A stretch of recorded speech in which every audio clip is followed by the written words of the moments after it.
Vaishnavad Paramahansa Vivekacharya Tadasi Srimati Divine Grace Leela of Bhakti Siddhanta Goswami Maharaj Srila Prabhupada Ki Jai Srila Thakur Bhakti Vinod Ki Jai Shri Guru Parampara Ki Jai Vrindavan Dham Ki Jai Shri Gita Upanishad as it is Ki Jai. All glories to the assembled devotees.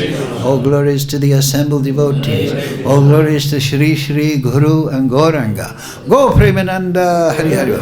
Om Namo Bhagavate Vasudevaya. Om Namo Bhagavate Vasudevaya. Om Namo Bhagavate Vasudevaya.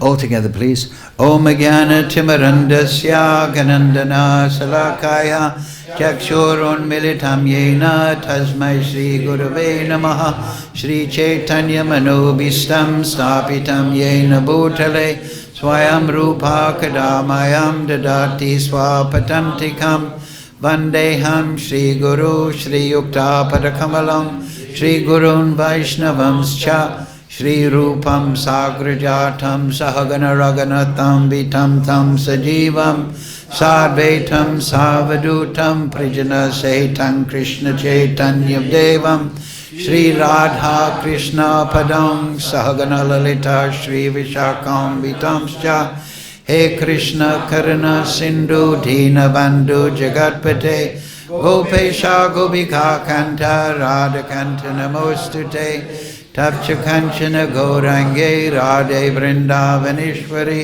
Vrishabhana Sutadevi Pranamami Hari Priye Vanchakalpatarubhyascha Kripa Sindhubhevacha Paridhanam Bhavnebhyo Vaishnavebhyo Namo Namaha Shri Krishna Chaitanya Prabhu Nityananda Sri Advaita Gadadhara Shri Vasudeva Gaur Bhakta Vrinda Hare Krishna, Krishna Krishna, Hare Hare, Hare Ram, Ram Ram, Hare Hare.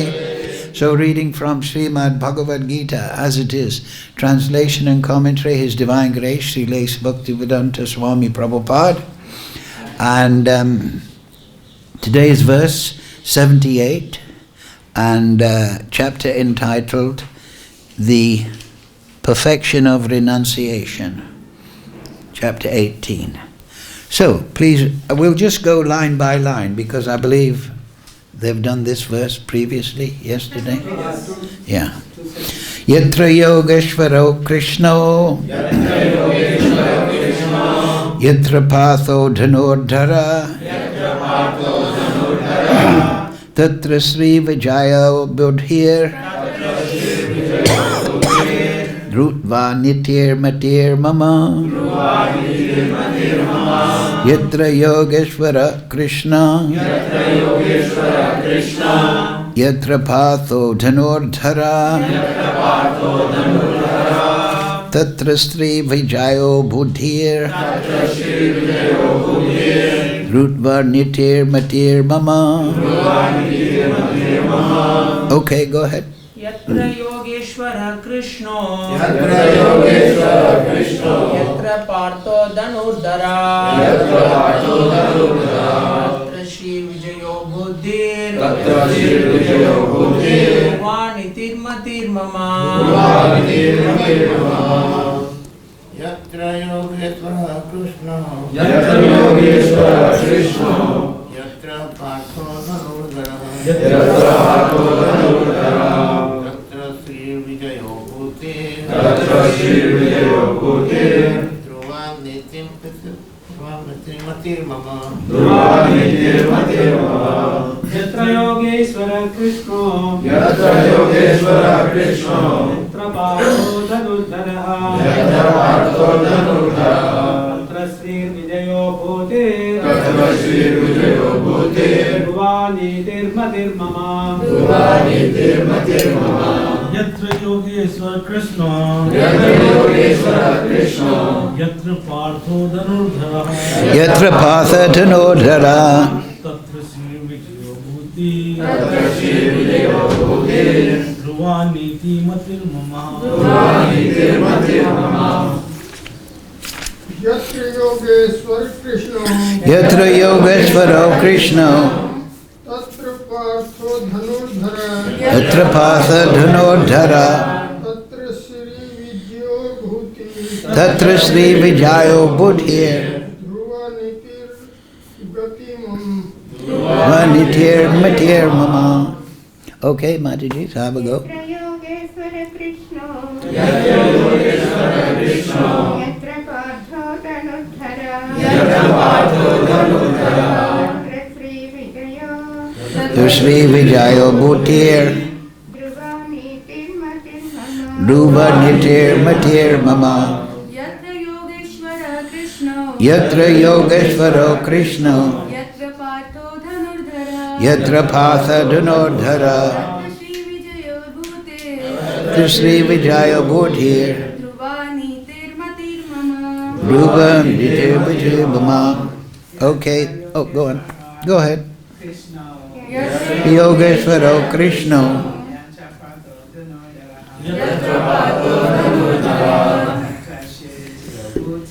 Tatra śrīr vijayo bhūtir. Dhruvā nītir matir mama. Okay, we'll go straight to translation.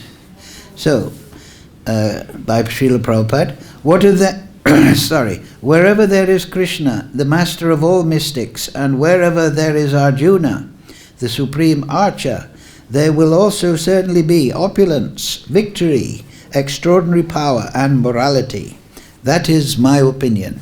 Please repeat. Wherever there is Krishna, the master of all mystics, and wherever there is Arjuna, the supreme archer, there will also certainly be opulence, victory, extraordinary power, and morality. That is my opinion. So, do they want me to do all the purport? I'll read it all. Purport Srila Prabhupada. The Bhagavad Gita began with an inquiry of Dhritarashtra's. He was hopeful of the victory of his sons, assisted by great warriors like Bhishma, Drona, and Karna. He was hopeful that the victory would be on his side, but after describing the scene on the battlefield, Sanjay told the king, "You are thinking of victory, but my opinion is that where Krishna and Arjuna are present, there will certainly be all good fortune." He directly confirmed that Dhritarashtra could not expect victory for his side. Victory was certain for the side of Arjuna because Krishna was there. Krishna's acceptance of the post of charioteer for Arjuna was an exhibition of another opulence. Krishna is full of all opulences, and renunciation is one of them. There are many instances of such renunciation, for Krishna is also the master of renunciation. The fight was actually between Duryodhana and Yudhisthira. Arjuna was fighting on behalf of his elder brother, Yudhisthira. Because Krishna and Arjuna were on the side of Yudhisthira, Yudhisthira's victory was certain. The battle was to decide who would rule the world, and Sanjay predicted that the power would be transferred to Yudhisthira. It is also predicted here that Yudhisthira, after gaining victory in his battle, would flourish more and more, because not only was he righteous and pious, but he was also a strict moralist. He never spoke a lie during his life. There are many less intelligent persons who take Bhagavad Gita to be a discussion of topics between two friends on a battlefield. But such a book cannot be scripture. Some may protest that Krishna incited Arjuna to fight, which is immoral. But the reality of the situation is clearly stated. Bhagavad Gita is the supreme instruction in morality. The supreme instruction of morality, as is stated in the 9th chapter, in the 34th verse, Manmana bhavamad bhaktaha. One must become a devotee of Krishna, and the essence of all religion is to surrender unto Krishna. Sarvadhamma prijaja mamekam sharanam braja. The instructions of Bhagavad Gita constitute the supreme process of religion and of morality. All other processes may be purifying and may lead to this process, but the last instruction of the Gita is the last word in all morality and religion. Surrender unto Krishna. This is the verdict of the 18th chapter. From Bhagavad Gita we can understand that to realize oneself by philosophical speculation and by meditation is one process, but to fully surrender unto Krishna is the highest perfection. This is the essence of the teachings of the Bhagavad Gita. The path of regulative principles according to the orders of social life and according to the different courses of religion may be a confidential path of knowledge. But although the rituals of religion are confidential, meditation and cultivation of knowledge are still more confidential. And surrender unto Krishna in devotional service, in full Krishna consciousness, is the most confidential instruction. That is the essence of the 18th chapter. Another feature of Bhagavad Gita is that the actual truth is the Supreme Personality of Godhead Krishna.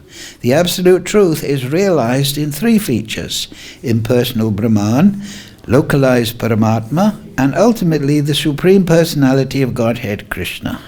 Perfect knowledge of the absolute truth means perfect knowledge of Krishna. If one understands Krishna, then all the departments of knowledge are part and parcel of that understanding.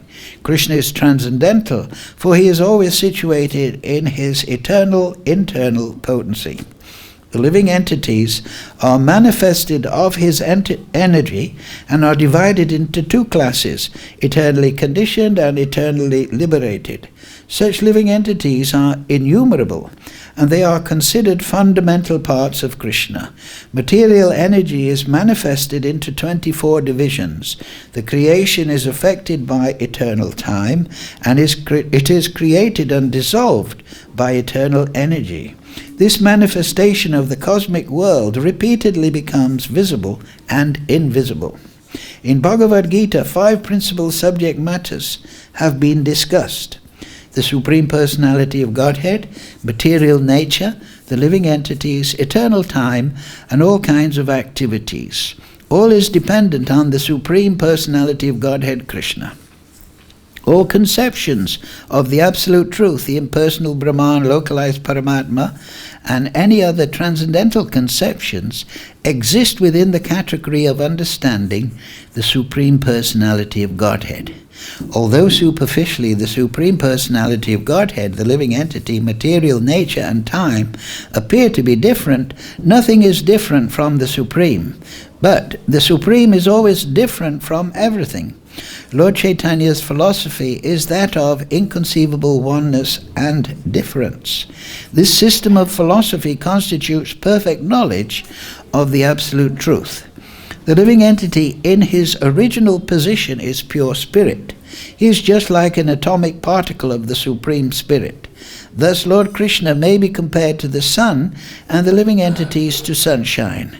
Because the living entities are the marginal energy of Krishna, they have a tendency to be in contact either with the material energy or with the spiritual energy. In other words, the living entity is situated between the two energies of the Lord, and because he belongs to the superior energy of the Lord, he has a particle of independence.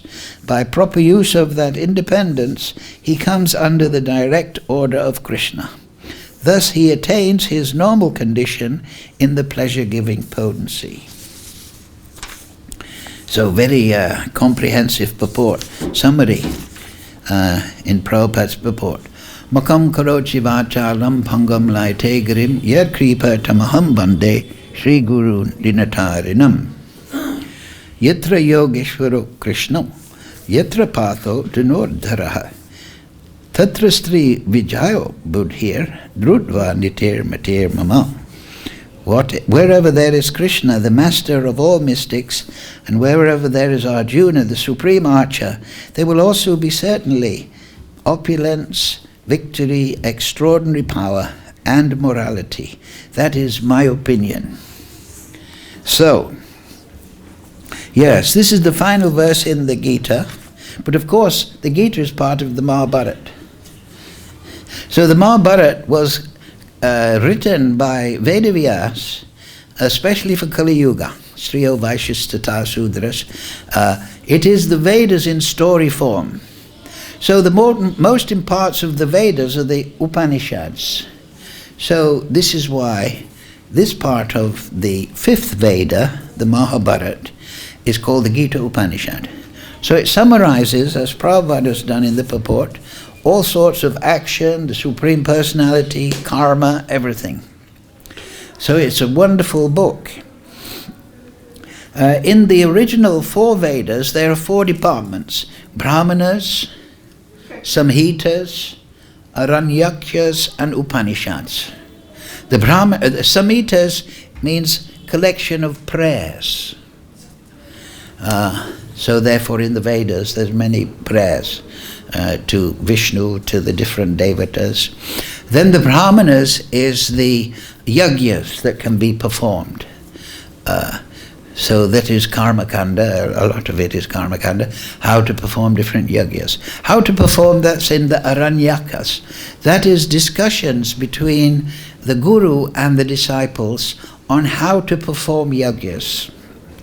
The Brahmanas and the Samhitas are part of that yoga, offerings to Vishnu, to Indra, and so on. So without knowledge, the mundane scholars, they look at the Vedas and they think, oh, there's this person, that person. This is polytheism.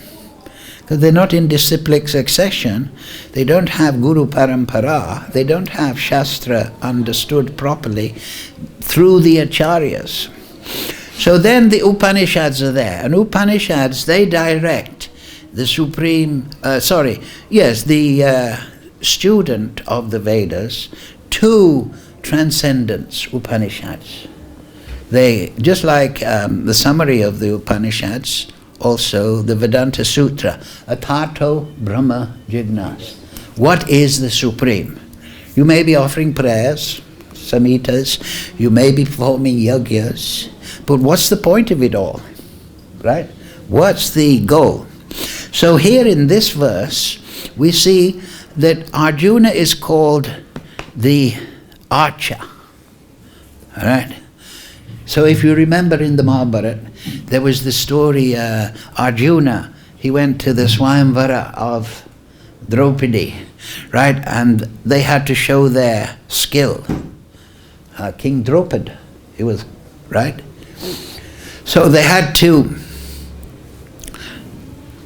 fire an arrow into the fish that was there. But they had to look in the reflection.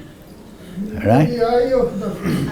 Yeah, the eye of the fish. So they asked everyone, what are you seeing? What are you seeing? And when they asked Arjuna, they said, I only see the eye. So that is the meaning, Ekeha Kurunandana. Right? The devotee, he is one-pointed.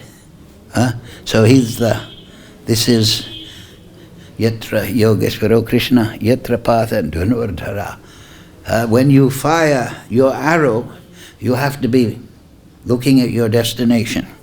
Even when you race a motor car, that I've done, you have to look where you're going, they say, or else you'll go off the track. If you're driving the motorbike, especially in Vrindavan, you better look where you're going. So the thing is, wherever you look, wherever your attention, wherever your focus is, there's your destination. Everything will follow. So your focus is achieved by exercising the buddhi. Krishna says, Tesham satata yuktanam bhajatam pritipurvakam danabi buddhi yogam tam yena mam upiyanti te.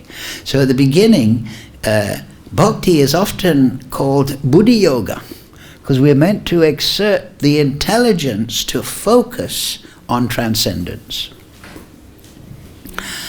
And then all these things are there, because these are the qualities of the spiritual platform, right?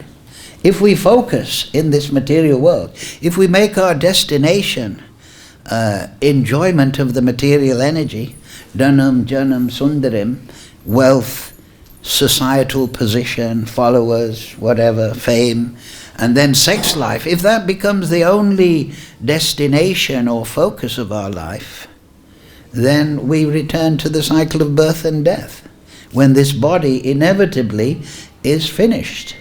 But if we are focused on Krishna, we will go to Krishna. Ekeha kurunandana. So there's that earlier verse that bahushakas hi anantasya. The materialist, his attention is bahushakas. It's multifarious, like a tree. It has many branches. But the devotee is like Arjuna. He's focused on Krishna. And when you're focused on Krishna, or when you're focused on that, the eye of the fish, not that you want to shoot it anyway, but you're focused upon Krishna, then you don't have sight for anything else, right? And also, say you're in darkness, but you see a light, then you know there's nothing between me and the light. So when we focus on Krishna, there's nothing between us and Krishna. There's no obstacle. You can only see the light if it's unobstructed. But Krishna is always there. Because Krishna is within the heart. As Prabhupada says in the purport there, Bhagavan, Brahman, that which we are meant to inquire after, atato brahma jignas, now you're a human being, inquire into the Supreme. But also atato means now, at this time, at all times, not tomorrow morning or in the japa period or before I go to sleep. At all times, the yogi is looking towards Krishna. Of course, that is the achieved position. That is the perfected position. But we should know what we're working towards. So, the yogi, when he's focused on Krishna, he sees the light. He becomes enlightened. And this is the result.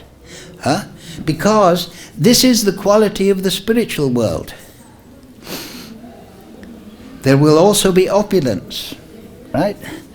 So yes, that is very interesting. Also in the Brahma Sutras, the Vedanta Sutra, is very interesting. There's a discussion. The Brahma Sutras is in 4 departments. The first kanda is Sambandha, and then the second kanda is Abhideya, practice. You know what Sambandha, I mean, knowledge of the interrelationships between Krishna and his energies. And then Abhideya is the practice.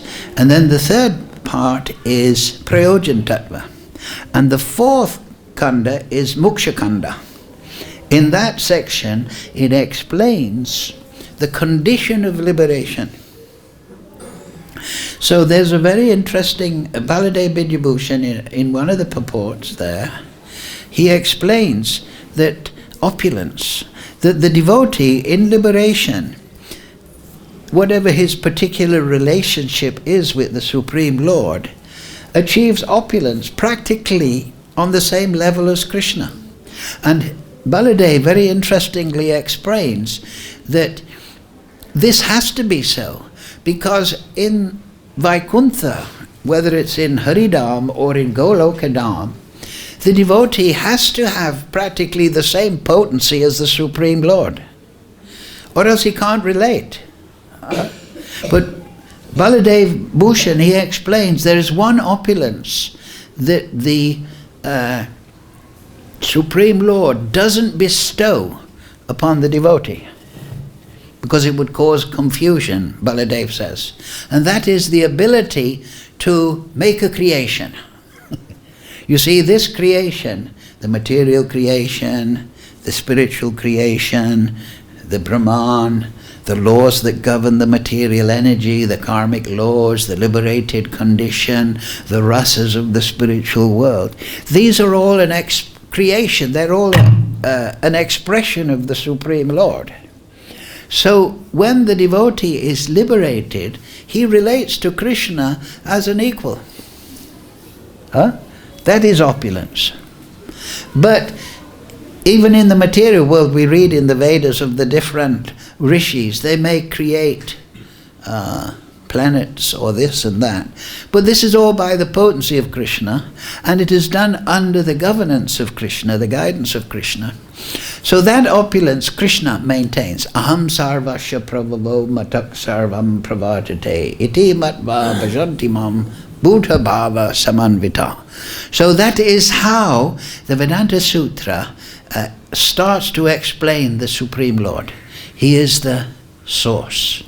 Just like in the Bhagavatam, Janmadi Asyata. So, very interesting, also there in the Ishopanishad, right? Ishavasya idam sarvam yatkinchat jaganam jagat. That everything is emanated from Krishna, so Krishna can claim to be the controller and owner, right? If I paint a painting, I can claim this is my painting. It is emanated from me. In a material sense, of course, the devotee understands whatever talents and abilities he has, that is the grace of Krishna. As Prabhupada said in the purport, everything rests upon Krishna. So Krishna invests opulences in people. That is called vibhuti. When somebody is a great singer or a great artist or has great talent, that is the gift of Krishna. He has attained it how? By tapa. By tapasya. Of course, the ultimate principle is Krishna's mercy. Krishna can empower anyone at any time. And that is also in the purports of the Chaitanya Charitamrita. Sometimes Krishna, he sees a devotee is trying to attain him, but he doesn't have there's some obstacles, he can't make it. So then Prabhupada in one purport, and Prabhupada purports we should understand in the Chaitanya Charitamrita, they're based on the purports of Srila Bhakti Siddhanta. So Prabhupada says sometimes Krishna just drags that devotee back to Godhead. Because maybe there's some mental or physical problem, but the devotee is sincere. Just like that story that is comes from the Vedic tradition about on one side of the road was the courtesan, and then the other side was the Brahmana. And the Brahmana knew all the yantras and mantras, but he was proud. And he would look across the road and see that woman, she's of loose moral. She's being supported by giving herself to men. But look at me. I'm a pure Brahmana. You're pure, but you're a Brahmana, but you're proud? There's a contradiction. But the troubled lady, she was praying to Govinda, oh Govinda, I'm in this condition somehow or other, you save me. Like in that verse in the Chaitanya Charitamrita, Ainanda Tanuja Kinkaram. I'm fallen in this world. Oh Krishna, you please pick me up. I can't do anything. So that is also in the discussion of Lord Rishabdev to his sons. He says, he gives all these wonderful instructions, and then at the end he says, one who is interested in going back home, back to Godhead, he should regard the mercy of the Supreme Lord as the summum bonum. Summum bonum is a Latin phrase. It means the sum of all good things. The mercy. And so the spiritual master is the manifestation of the mercy of the Supreme Lord. That is the sign of the spiritual master. He wants to distribute the mercy of the Supreme Lord. He's welcoming everyone. We saw that in Srila Prabhupada. How did Prabhupada start this movement? Because he just went around the world giving people mercy. Right? What does it say? Krishna say tumara, Krishna dite paro, tumara shakati ache, amitu kangala, Krishna Krishna bole, daye tava pache pache. Krishna is belonging to you, O Vaishnav Thakur. You can give it, now please give to me. So this is humility, and it is that attracts Krishna. Because Prabhupada talks about the opulences of Krishna there, and Krishna, he has so many opulences, but he has them in unlimited quality. So one of the opulences is humility, renunciation. Krishna has created everything, but he's not walking around saying, I did it.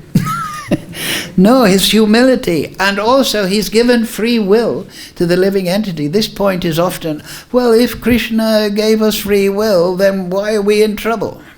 Well, yeah, Krishna he has such a sense of humility. Having given you free will, he doesn't interfere with your operation of free will by his humility. He tries, he has, here in the Gita here earlier, he was talking to Arjuna and he was saying, oh Arjuna, you've heard everything now, you decide what you want to do, right? He doesn't say, I'm twisting your arm, Arjuna, you've got to fight for Arjuna, or Yudhisthira. No, because Krishna is not dependent, his opulence is unlimited. So, he told Arjuna earlier, did he not? That if you don't fight, this is my plan. I don't like this Duryodhana. He's expansion of Kali. Yudhisthira is expansion of Dharmaraj, one of the Mahajans. So he should rule. So we need that kind of attitude nowadays, don't we? The world is very troubled. Kali Yuga. Kali Yuga is the time of the Rakshasas. Kali is a Rakshasa. And they are descended. I've read little bits of the Kalki Puran, and there is a discussion there. Yes, they are Rakshasas, they have a certain right. But the problem with the Rakshasas is they destroy themselves through the law of karma. That is the beginning of 7th canto. The Asura is a general term for the materialistic person. They want to enjoy. Asura. Sura means very pleasure. Well, Asura means not very much pleasure. The devotee is Sura. He gets pleasure.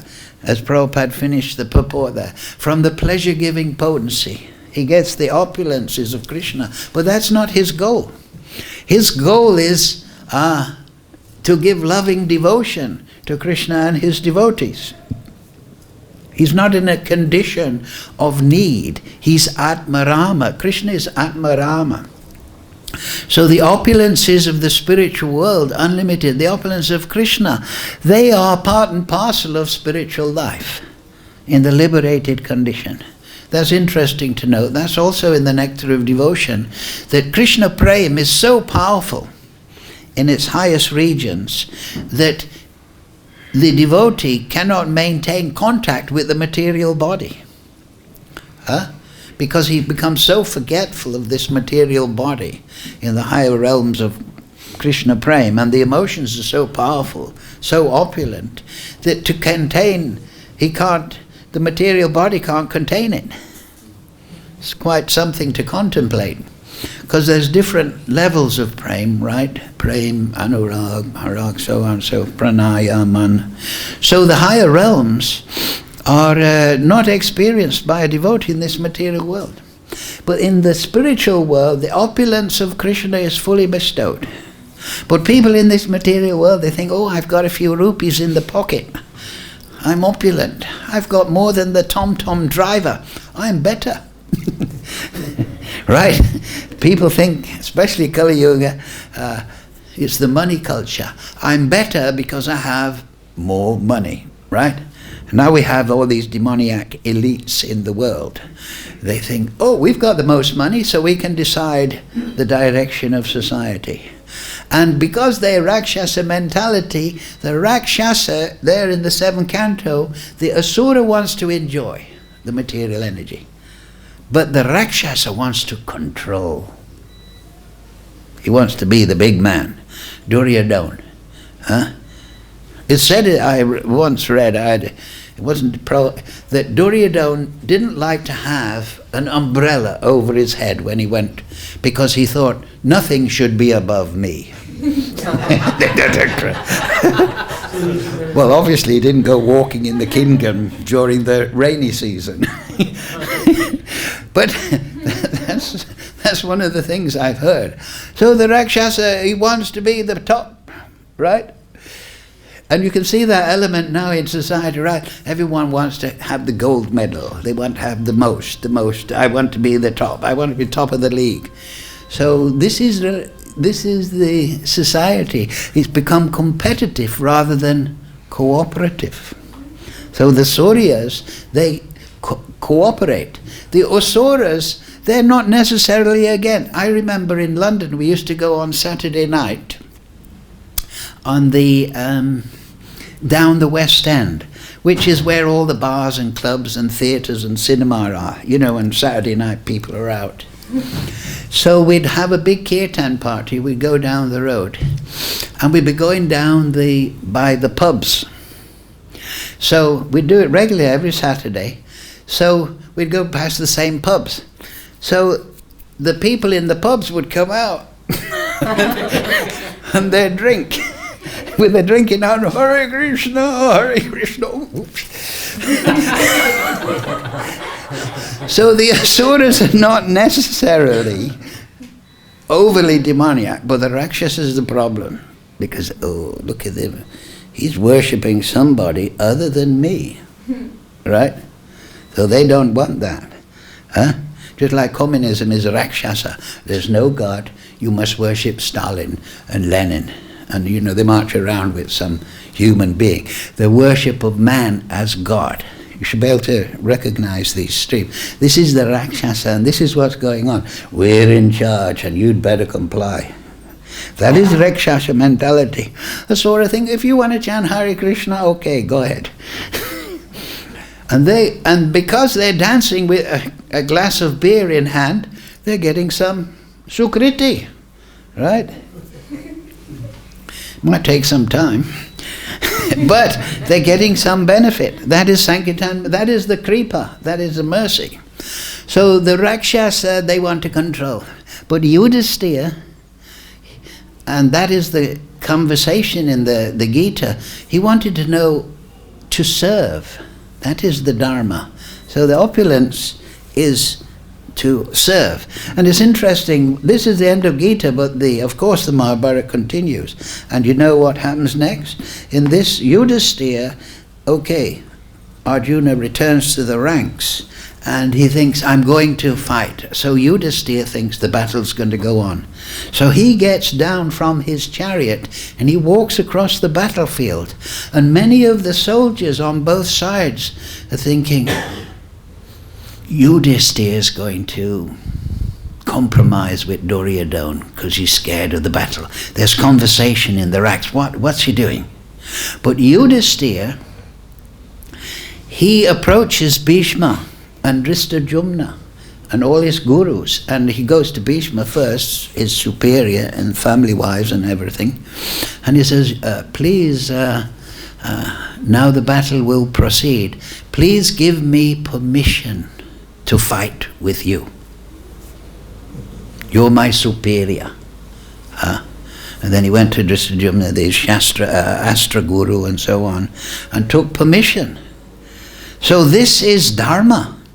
He's Dharmaraj, son of Yamaraj, expansion. And as Prabhupada said, they never told a lie. So that's morality. Because the soul, in its pure state, Prabhupada mentioned in the purport, is pure spirit. He's Sura. He's feeling bliss. He's feeling Anand. But he is attached to Dharma in the material world. Just like at the beginning of the Bhagavatam, right? Who is that? Parikshit Maharaj. He accepted the curse of the Brahmana, the boy, and then he thought, no, what shall I do? What's my duty? So his question was to the Sukadeva Goswami was, what's the duty of a man who is about to die? Where I'm going to die in 7 days. And we all die within 7 days. There's 7 days in a week, and one of those days will be our day. So this is also symbolic, 7 days. It is also figurative. So he asked, what is the duty? So this is the quality of the human being, the sura.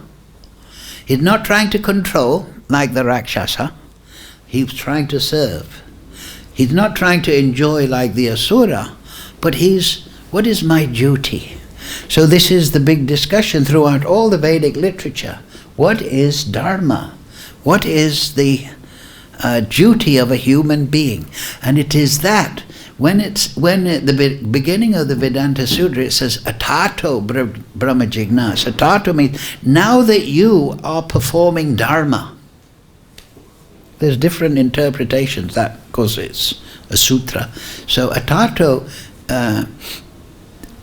acharyas have said that means now that you're following varnashram, now that you're following your prescribed duties, and now you're purified in intelligence by following such duties, now inquire the goal of the Upanishads.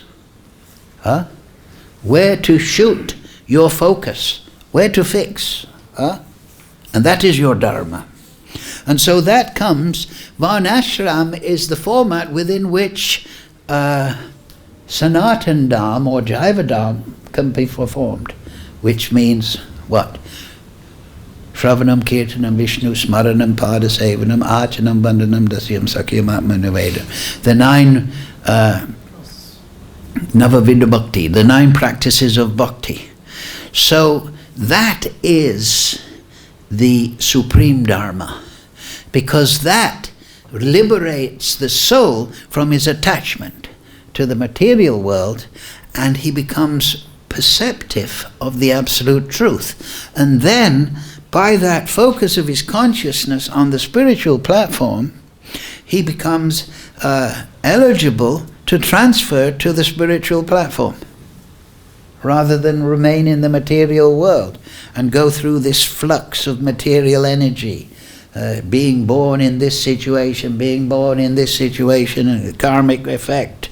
He can actually, that in that verse is trayate mahatobayat, is nahabrakāmina shosti, that a little advancement in bhakti can save you from the greatest fear, and that is going into the lowest species of life. There you can't hear the Bhagavatam. There you can't study the Gita. You just have to suffer the reactions and muddle around in the material energy, trying to be a lion or a lioness or a tiger or an elephant or whatever, or even a germ in the stool. Karmic effect can be so effect. So that's the greatest fear. Trayate mahato bayat. Bhakti can deliver persons from that, because whatever you perform, that is your eternal benefit. It's like a bank account that you can only deposit money in. Of course you can take it out, yes. You can take out your credits and use them and reinvest them. Just like a good businessman. Prabhupada, Bhaktivinoda Thakur uses that also, that analogy in Krishna Shikshamrita. It says a devotee, with whatever bhakti he has, he prays to the Supreme Lord for more bhakti. Just like a businessman. An intelligent businessman, he reinvests his profit in more stock, so he can sell more. He doesn't frit away his profit. He reinvests his... So the devotee, with whatever devotion we have, we can offer that to Kṛṣṇa and say, please, I've fallen into this material world, you please pick me up. So then we invest. We have 10% bhakti. We invest it and then we get 11%. So that is that. And so and we are now, the other word here is yatra yogeśvaraḥ Kṛṣṇa. Kṛṣṇa is yogeśvaraḥ. So that yoga means what? Union or plus or connection. That is yoga. So it is connection with the transcendental world. Krishna consciousness means to mix your consciousness with the consciousness of Krishna. That, because Krishna is all attractive, then you'll be victorious. You will be victori. This is the result here, victory, vijayo. We've already discussed this. Prabhupada talks about surrender, Krishna talks about surrender. But what does surrender mean? Surrender to Krishna means victory. It means victory over Duryodhana, over the Rakshasa tendency, the tendency to control and enjoy in this world. If our mind is fixed upon Krishna, we're on the path of victory. The army of Yudhisthira was less. It was 7 Akshahinis against 11, but he got victory. Can you imagine? There's a soccer team, and on one team they have 11 players, and on the other side 7 players. Who's going to win the match? 11 players. No. 7. The 7, if they have Krishna in goal. Sorry. If they have Krishna as their goal, right? They can defeat 11 players, right? They can win the World Cup or the Transcendental World Cup. So that is victory. Surrender to Krishna means victory. Like we discussed 3-4 weeks ago. Surrender in this world means I'm defeated. Well, in one sense, we're always defeated in this material world because we're pure spirit, but we are suffering in this material world, birth, death, and death. You know, you may be a central banker with billions of dollars and trying to rig everything in the world, but you're going to be defeated by the lokayam karma bandhana. You're going to be thrown into the next life. And there you made war for profit and you have a construction company, so you make more money after the war. You may think, oh, I'm doing very well. But you'll go to hell. And then you'll be born as a worm in the stool. And then your next life will be to a bigger worm in the stool. So these things are factual. But people think, oh, I'll make some adjustment. I'll announce what I'm going to do. And then, if people don't object, well, it's their fault. I've overcome the law of karma. They have this illusion, as it's there in the divine and demoniac natures. Pravrittim cha, nivrittim cha. There's the demoniac nature. They don't know what is to be done, and they don't know what is not to be done. And they think, I can make an adjustment. Like the thief in the night. I'm going to steal at night. Nobody will see me. Paramatma will see you. The moon is seeing you. The trees are seeing you. Oh no, the trees can't walk into the court. No, everything is lokayam karma bandhana. But the victory is to come to a position where you're free.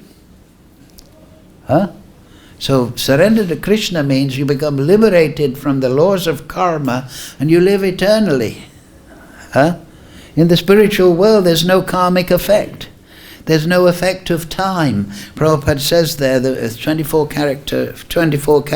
categories of material energy and they're affected. That means caused by material time. In the spiritual world there is no material time factor. That's in the Brahma Samhita. Striya kanta kanta parama purusha kaltaravo.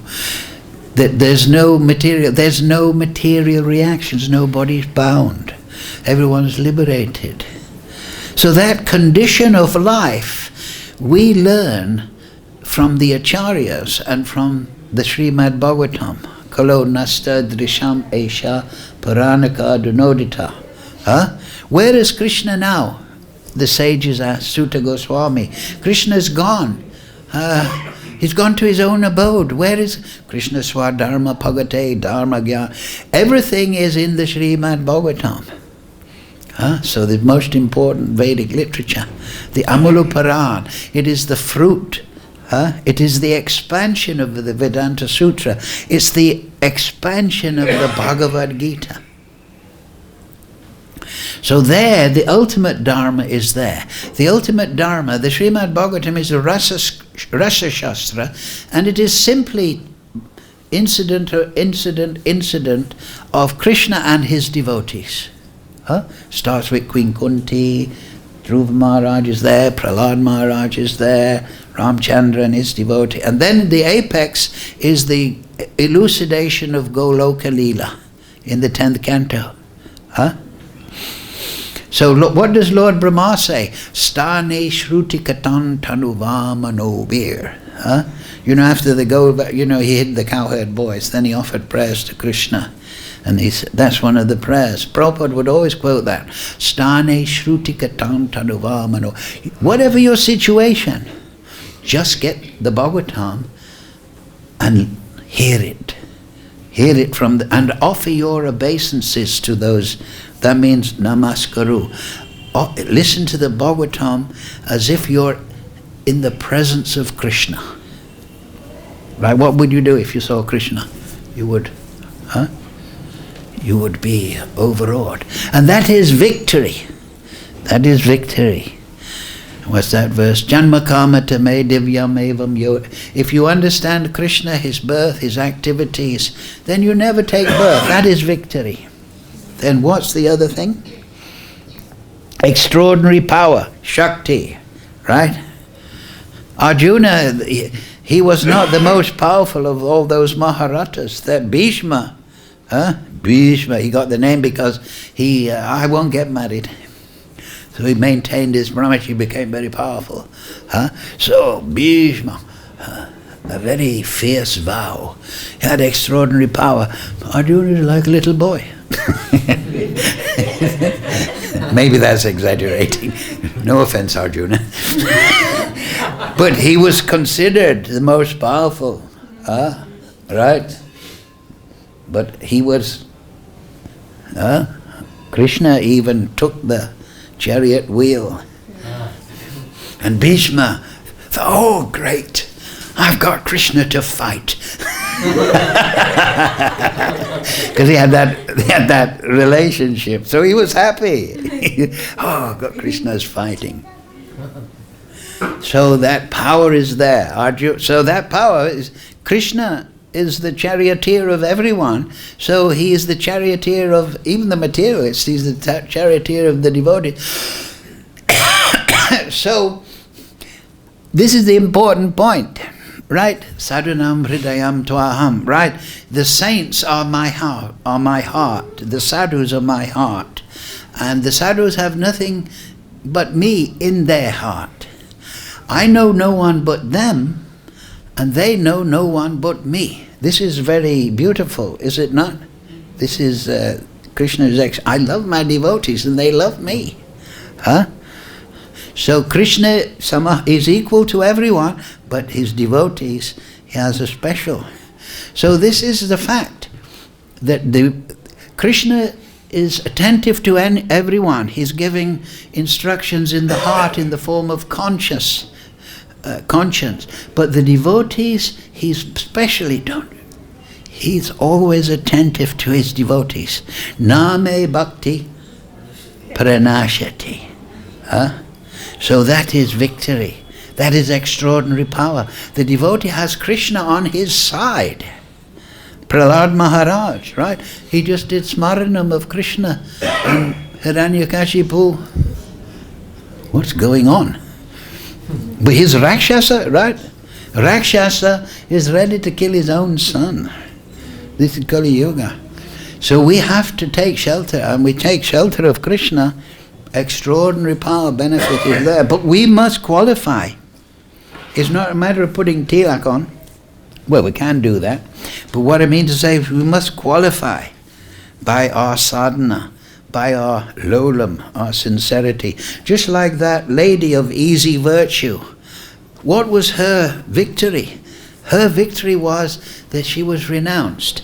Just like in the 11th canto, the Uddhava Gita, 26th or 25th chapter, Pingala, right? The Avadut Brahman.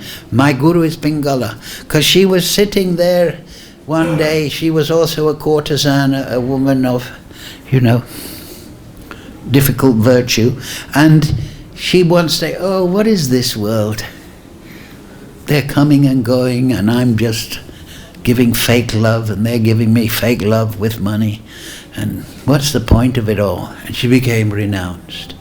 So the Avadhuta Brahmins, she was feeling, I don't want to engage in this world anymore. If I give my loving propensity to that Supreme Lord, He won't leave me. He will stay with me. So the devotee has Krishna as his companion, like Bali Maharaj, and is an attentive person. More attentive than we are to Krishna, Krishna is to us. So, that's the Shakti of a devotee. And morality, yes, morality. So morality is Krishna, matir, nītir. The morality means to do the right thing. Sometimes it's do unto others as you would have them do unto you. There's so many different ways. But that morality is inherent to the soul. It's not something that's learned. It is part of the soul. So the devotee is a sadhu. He's a sadhu. He's a holy man. Why? Because he's situated in morality. And that is the nature of every soul. Right? In this material world we think, oh, why are people so bad? Well, actually it's only the consciousness that's polluted. The soul is never polluted. The soul is always pure. Just like we can affect the sunlight, but we can't affect the sun. We can change the sunlight from yellow to green to blue or whatever. But the soul, the sun, we cannot affect that. So in the material world, the soul comes in and it mixes with the three modes and becomes confused in illusion, right? Lust, anger, greed, illusion, pride, envy. But it's all in the mind. And it covers his sense of morality because he's selfish. But Krishna is Atmaram. Krishna is concerned for everyone. So that is morality, to put the other before yourself. And even in this material world, we think that's a good person. He served his country. He served this, he did that. He served the parents. They look after their children. A sense of morality. So that goodness is inherent to the soul, because as Prabhupada says in that purport, he said Krishna is like the sun and we are like particles of the sunshine. So when the soul is connected with Krishna through consciousness, his individuality remains the same, but all his spiritual opulences of Krishna become invested in the soul.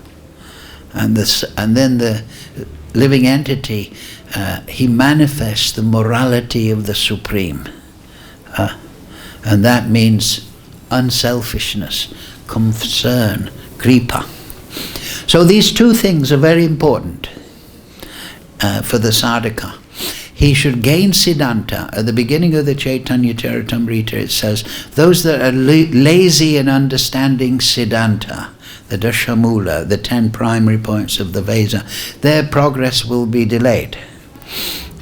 We should understand philosophically, because that will defeat the false ego, which is the root of anatha. Sava upadi vinir muktam tat beretena nirmalam. So the Vaishnav, his anathas are suppressed. What's that verse? The Bhagavatam?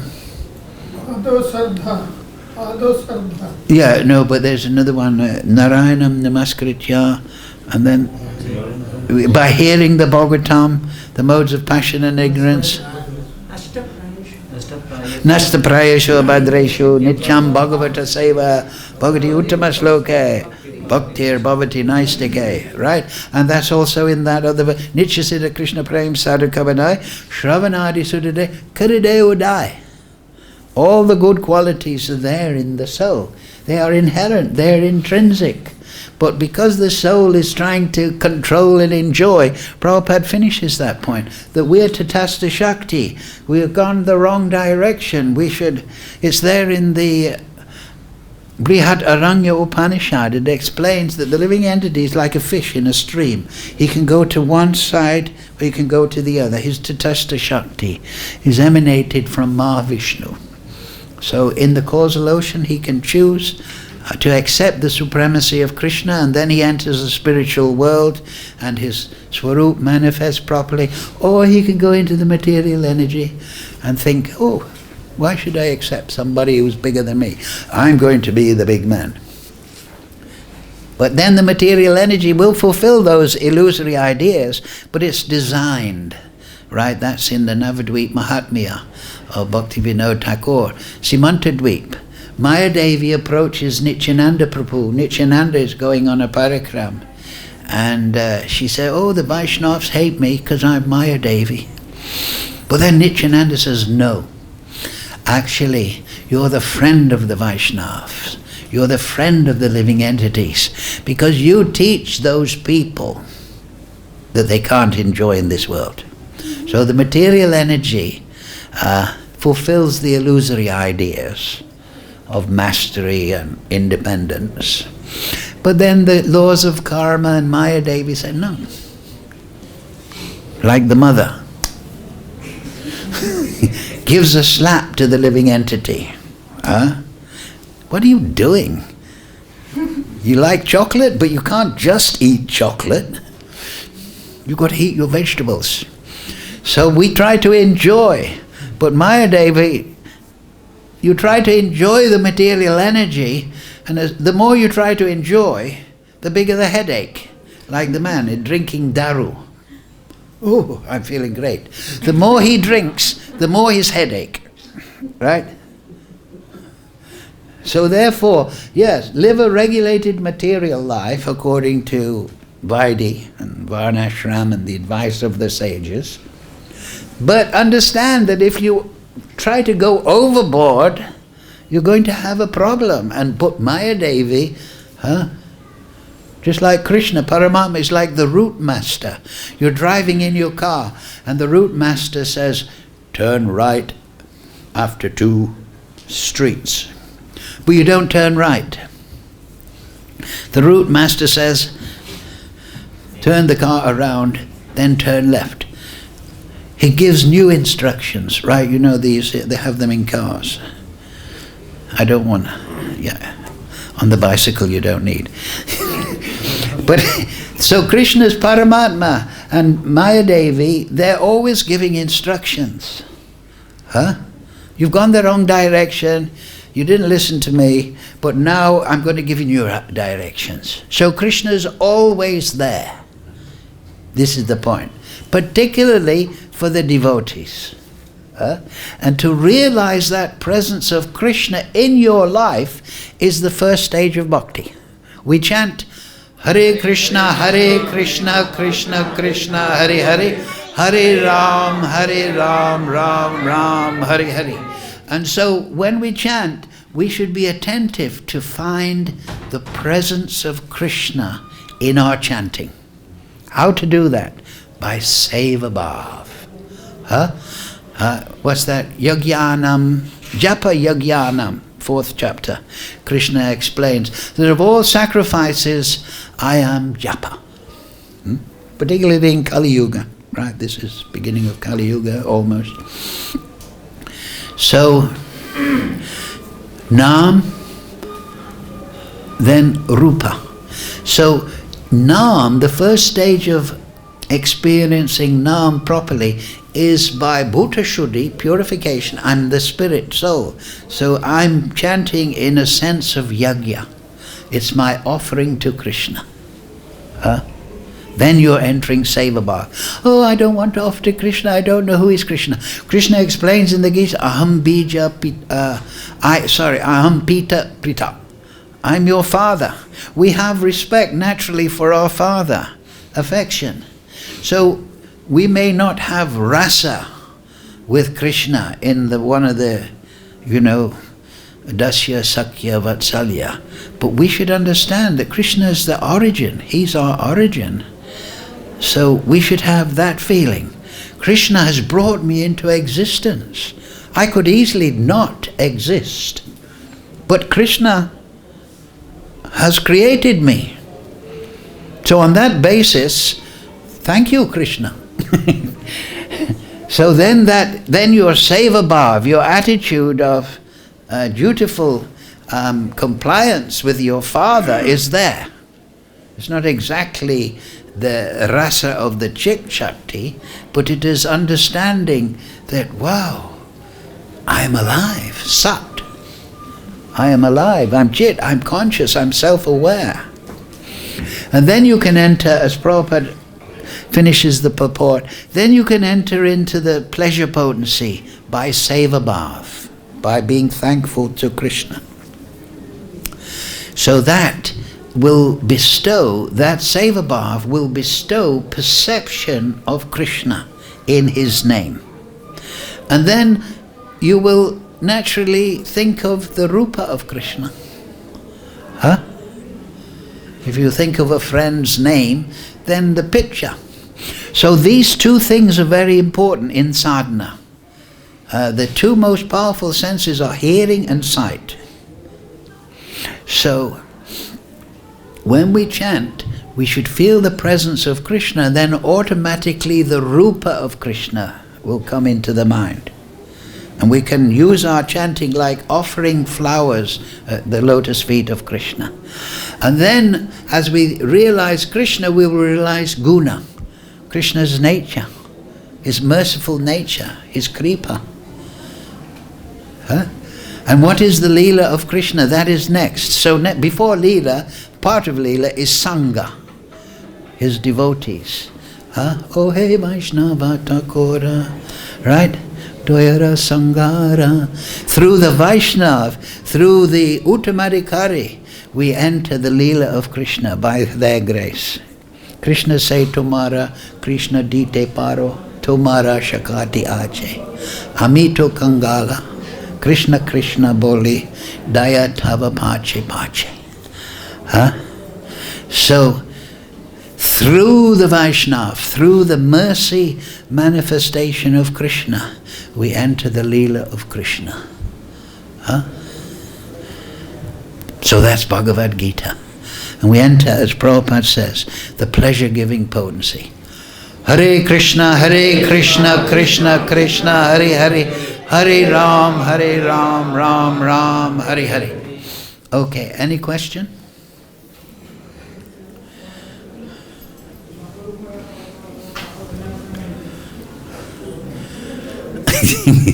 He says, no, don't ask for questions. I want to turn off the camera.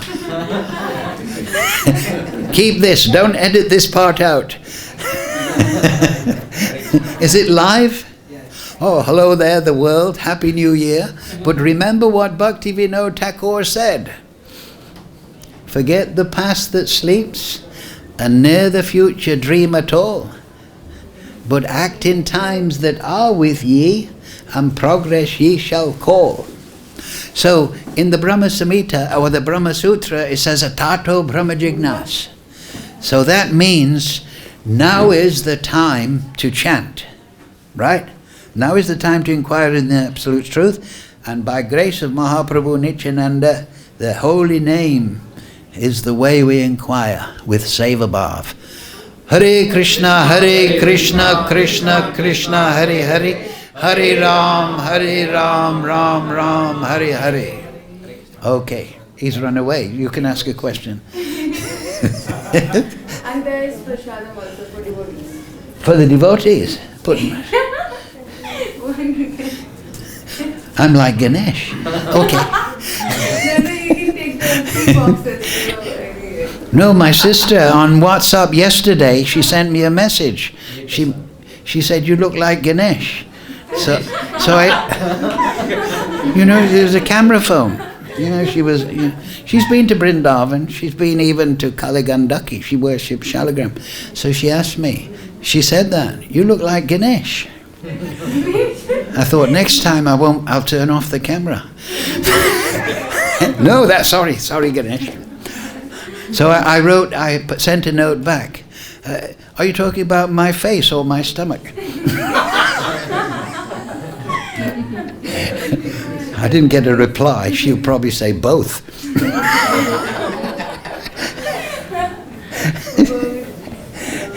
Yes, what was the question? In the last second paragraph. She's probably listening to this right now. The Supreme is always different from everything. And before that line, That's a Chincha-beda. nothing is different from Supreme.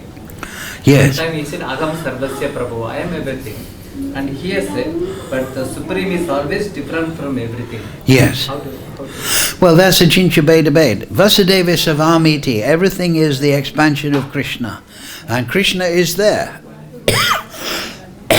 But this point is very important. The Vaishnavas don't stress the oneness because we are meant to meditate. Whatever you meditate upon, that is your goal or your destination.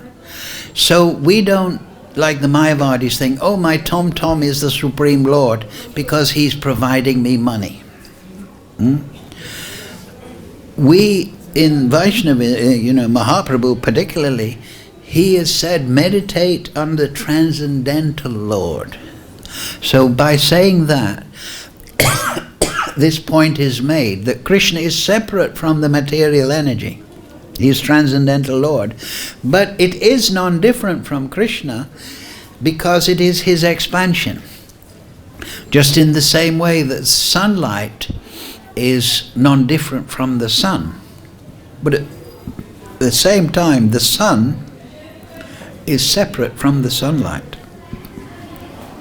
So, particularly in sadhana, and like we were saying in the class, we should think of Krishna as the source, the original Supreme Personality.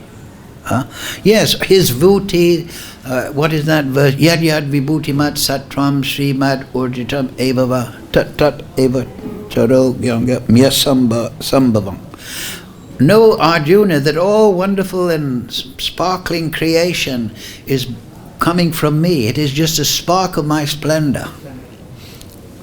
But the devotee sees that in relationship to Krishna. Do you see? So this is the best way to understand Achincha-beda in the period of sadhana. Everything is Krishna, but Krishna is separate. Everything is the sunlight, but the sun is separate. But they are one. Because there's nothing other than Krishna. We are Krishna. Prabhupada said, we're little samples of Krishna. Right? There's that meditation, ahangara upasana, that you sit down. This is particularly in Ashtanga yoga, when they're meditating on Paramatma. If they're in proper knowledge, they sit down and they think, I am moving the planets. Everything is resting upon me. I'm Parameshwara. And in this way, they get some intuition about the position of Paramatma.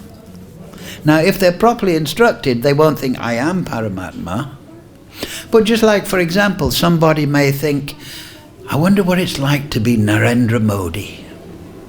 He's in charge of the finance department, this. And so by meditating on position of Narendra Modi, you get some intuition into it. Into, his difficulty in running a big country. So ahangara upasana means that you take the position of Krishna within your mind and you imagine, I'm the source of everything. Everything is emanated from me. Not that you want to be Krishna, but you want to understand Krishna better. Understand? So just imagine that. You're the source of the material and spiritual creation, the Brahman effulgence. Yes, aham brahmasmi, yeah, that's the meaning. But the bhakti, properly instructed in sampradaya, he's come back. 1 minute, my friend. He's understanding the position of Krishna. And that, like I say, properly instructed, then that gives an amazing realization, right? Because in the material world we're centered on ourself, you see. We think, oh dear, I don't like the temple president. Breakfast was no good. It's cold in the ashram. I'm surrounded by 200 mad brahmacharis. So we're thinking from our own position all the time, right? So the bhakta wants to understand, and that's why Krishna comes as Lord Chaitanya. He's a big thief, so he steals the biggest thing, the bhava of Radharani, and then he understands himself from her position. Huh? So even Krishna is trying to understand himself. So that is an eternal function of the soul, to realize Krishna. Even Krishna, it is said in the Shastra, doesn't fully understand it, right? So that is very important to understand. Or else we get in the Mayavadi idea, everything is Krishna, everything's God, everything is Brahman, everything is the modes interacting with Brahman. No, we want to understand the Supreme Person, the origin, right? So we can think in that way. It gives us some understanding by the grace of Krishna, Krishna's position. And then we can really perform bhakti, because we're starting to realize how wonderful Krishna is. We'll finish now with a word from our sponsor. Hare Krishna, Krishna Krishna, Hare Hare, Hare Ram, Ram Ram, Hare Hare.